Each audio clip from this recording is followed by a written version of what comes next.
Sa world record tayo. Ngayon, sikat na sikat ang Pilipinas dahil sa pakalat-kalat na daga dyan sa airport, mga kababayan. Ano, Kuting? Yan ba ang pang world class?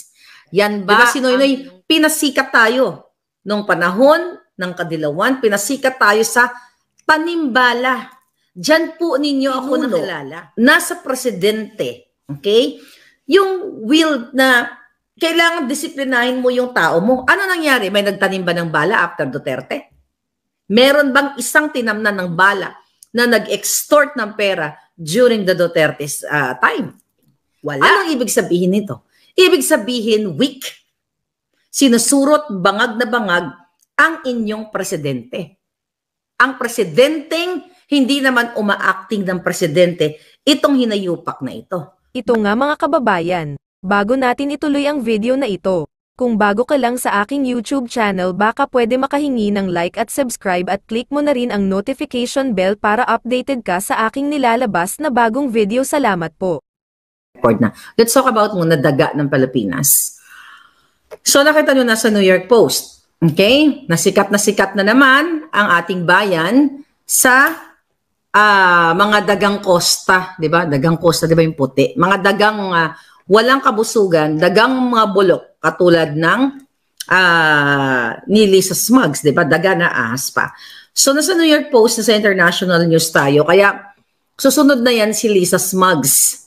Kung baga, na break na natin, nasa world record tayo. Ngayon, sikat na sikat ang Pilipinas dahil sa pakalat-kalat na daga dyan sa airport, mga kababayan. Ano, Kuting? Yan ba ang pang world class? Yan ba ang iyong pangako sa taong bayan na tayo mga Pilipino magagaling tayo? Dapat tayo kilalanin sa mundo chuchu-chusyo. Baka ng ina, magagaling kayo magnakaw at magpakalat ng daga dyan. So, di ba? Simula sa surot, ipis, daga. So, ang dami nagsasabi. Sinabi ko na rin ito, maaring ito'y pakawala ni Lisa ang mga daga. Di ba? Pakawala ni Kuting ang mga daga to justify the private of the airport. Di ba? Posibleng ganun anggulo. Pero kung ito ay ginagawa, well, halang ang kaluluwa nila. Di ba? Demonyo nga sila. So, kapag ang demonyo at masawal pa kay Satanas, walang imposible sa kanila na pwede nilang gawin. So, kung wala silang pakundangan sa pagnakaw ng pera ng bayan at pagpupuslit at paglalabas ng mga pulburon, mga kababayan, itong daga, di ba? Wala ito, simple lang ito sa kanila na pwede nilang pagapangin to justify nga itong privatization na ito. At ang mga surot na ini-import nila, di ba? In-import ng mga hinayupak para lalo tayo maging bulok na bulok. Ngayon, mga kababayan, ito. Sulat ko na itong nasa audio tak ko para hindi ko makalimutan. Alright. So ngayon, itong panahon ni Kuting, diba? Pagbalikan natin si Noynoy. Okay? Si Noynoy, yung dilawan, na inaaway natin lahat, na sinasabi natin, nilubog na natin sa inodoro, chuchu-chuchu, diba? Then, Duterte dumating. Pag-usapan natin ang legasiya ng tatlong ito pagdating sa airport lang muna. Let's talk about it. Diba, si Noynoy, pinasikat tayo nung panahon ng Kadilawan, pinasikat tayo sa panimbala. Diyan po ninyo ako nakilala sa isang issue na yan. Kung naalala ninyo, itong panimbala na legasiya ng Dilawan o Aquino, okay, na mga kaalyado ni Lisa Smugs at ni Kuting, at magkakasabwat na nga sila ngayon dyan, dahil hindi naman pulahan, kundi pulawan, mga jotang ng pahirap sa bayan. Ano ba yun? Yung tanimbala, di ba? Tinatamnan ng bala ang kayo, mga OFW, o kahit sino na mga foreigners para what? Para mag-extort ng pera. Remember that? Para mag-extort pagkakitaan, sino ang may gawa nito? E di, syempre, ang mga jutang ng tiwali dyan sa immigration. So, nagkasundo tayong lahat at nakilala niyo ako dahil binakbakan po ng bonggang-bongga ang mga hinayupak na taga-immigration and even sa Bureau of Customs. Papasok tayo dun sa balikbayan box na walang habas na tinatanggal o yung mga valuable items ninyo, ng mga mamahalin, na mga bagay-bagay sa balikbayan box, pinagtatanggal naman sa Bureau of Customs. So yun yung pinakadalawang malaking issue, kaya po tayo nagkasama dito. And let's focus dun sa airport, dun sa Tanimbala. And now, dumating si Duterte. Si Duterte, yung bunganga ni Duterte na non-stop, na parang bratatatatat, katulad ng bunganga ko, anong sinasabi niyan uli? Pinagmumura niya yung mga yan, dyan sa airport, nasabi ni Duterte, di ba? Isa sa own words ko lang, ang mga jutang ginimes kayo, parang ganon, okay? Kapag mayroon pang isang nagtanim ng bala dyan, ay papalunok ko yung bala. Something like that. So, again, nasa pinuno, nasa presidente, okay? Yung will na kailangan disiplinahin mo yung tao mo. Ano nangyari? May nagtanim ba ng bala after Duterte? Meron bang isang tinamnan ng bala na nag-extort ng pera during the Duterte's time? Wala. Diba? Kasi yun yung ano niya, yung junganga ni Pangulong Duterte na ipapalunok niya eh. Ano nangyari kay Kuting? Balik tayo. And now here, the surot, the daga, the brownout, and everything. Anong ibig sabihin nito? Ibig sabihin weak. Sinusurot, bangag na bangag ang inyong presidente. Ang presidenteng hindi naman umaacting ng presidente itong hinayupak na ito. Bakit? Sa tingin nyo ba kung inuna ng hinayupak na Kuting ang pamamahala o pagpapaganda ng airport natin, sabi ninyo na yan ay port of entry. Okay? Ayan yung diyan nakasalalay, nagre-represent ang ating bansa na pagpasok mo pa lang, kaaya-aya. Diba? So nakita naman natin before the surot, before the daga, and, yung pila ang haba-haba. Sobrang haba at nag-aantay ang mga labas-pasok sa banta, mapa-foreigner ka man o mapa-Pilipino, nag-aantay kayo dun sa linyang pagkahaba-haba dahil, bakit? Marahil, hindi marahil, na ibalita naman yan, na ang mga officers, mga official ng airport dyan sa immigration, hindi ko naman nila lahat, ay abala pa sa pag-i-extort sa mga pumapasok. O, kunyari, papasok ka, may pumasok na illegal alien or something na kasabwat ni Liza, Smugs. O ito, kasabwat ni Liza Smugs to. O sige, di ba, nadidelay-delay. O, walang kasabwat, hindi kasabwat ni Liza Smugs. Pero dahil tiwali ang immigration, o sige, magblagay ka na lang ng ganito, mag-ipit ka ng $500 o whatever. So, isa yan sa mga dahilan kung bakit naaantala ang mga labas-pasok sa bansa. Kaya yung mga daga, di ba, sa sobrang init, siguro, nagsilabasan na. Ngayon, mga kababayan, saan magre-reflect yan? Ibig sabihin, mga kababayan, nagre-reflect yan sa pamunuan.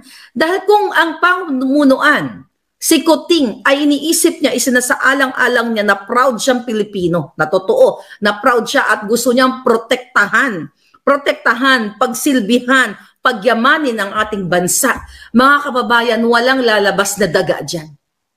Kahit ipis, siguro, maliit, pero kasi kung minomonitor yan, di ba? Sa ibang mga airport, inaalala ko yung travel time ko yung travel experience ko Wala akong personal na nakita personally, wala akong nakita nung umuwi ako sa Pilipinas, wala akong nakita ng daga, ipis, even pumunta ako ng Asia, wala talaga. Pero sa labas, bago ako pumunta ng airport, yung mga kanal-kanal, may mga ganon. Kasi wala namang, lahat naman ng bansa, merong ipis o merong daga, di ba? But the thing is, mga kababayan, ano to ang nagre-representa sa atin?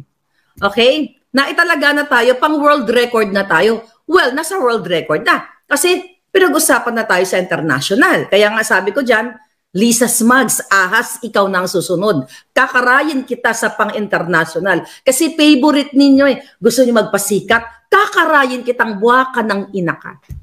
Yan ang gusto mo. Pero mamaya dadako tayo dyan. Let's talk about ang presidente dapat ay protektado niya o ang pamahalaan, pamanuan ay protektahan niya ang ating bansa. Paano nga niya po protektahan kung wala siyang pakialam?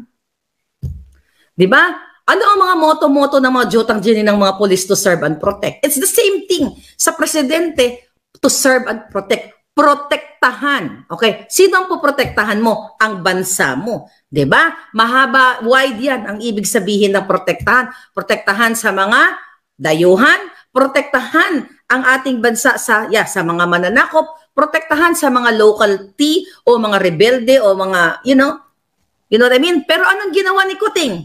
Pinoprotektahan ba niya tayo? Hindi. Wala siyang pakialam kasi ang pagpoprotekta mo sa bansa, kasama dyan, karugtong yan ng sisilbi ka at pagyamanin mo. Protektahan para hindi ka papasok ng, let's talk about international o foreign intervention. Okay? Puprotektahan mo kasi baka lusubin ka or whatever. Well, wala naman nangaaway sa atin talaga eh. We're just, ginagamit lang ang ating bayan. But let's talk about that in other, vlog. Pero pasok tayo dito sa protektahan. Ano ginagawa ng hinayupak na presidenteng ito? Di ba? Wala siyang proteksyon, wala siyang pinoprotektahan sa bansa natin kasi hinahayaan niyang maging baboy ang ating bayan dahil mismo ang mga smugglers, pasok na naman tayo doon, ay hinahayaan niyang maglabas-pasok. Smuggling of what? Hindi lang po sa mga goods or merchandise, kundi smuggling ng mga pulburon. Okay, na favorite niya. So sinabi niyang protektahan niya. You know what?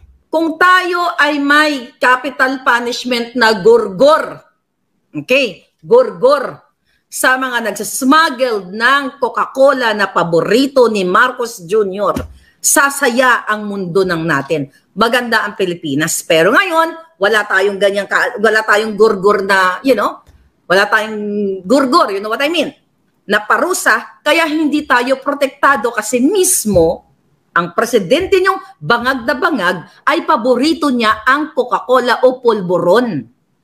So we are not protected kasi infested tayo. Hindi lang tayo infested ng mga daga-ipis, ng mga buwaya, ng mga sawa dyan sa jutang sininismis na Malacanang, Kongreso at Senado. Infested tayo, di ba?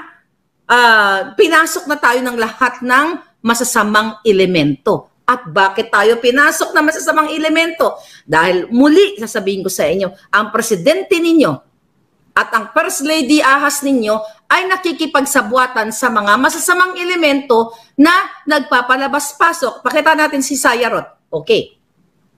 Naglalabas-pasok ng droga. Paano mo po protektahan ang bansa mo na mismo itong hinuli na non-bailable na kaso na si Sayarot na huli ng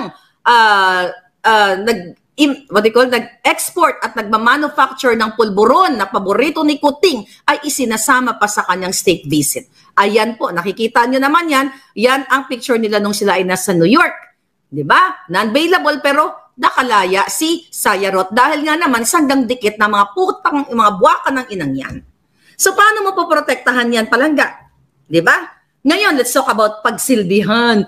Kayo, di ba, serve. Kaya nga, serve and protect. O, serbihan natin. Ito ay mandato natin na serbihan ang ating mga kababayan. Serve. Papasok tayo sa pagsilbi. Paano pagsisilbihan ni Kuting o anong pamunuan ng buong pamahalaan ang kanyang bayan na nasasakupan kung mismo sila ay ginigipit nila? Paanong ginigipit? Ang pagpapatanggal sa mga officers, mga military officers, mga palangga, kaya sila floating na ngayon, di ba? Yung iba, medyo i-highlight natin yan mamaya kasi nasa article ng The Manila Times, may general na nagsulat dyan.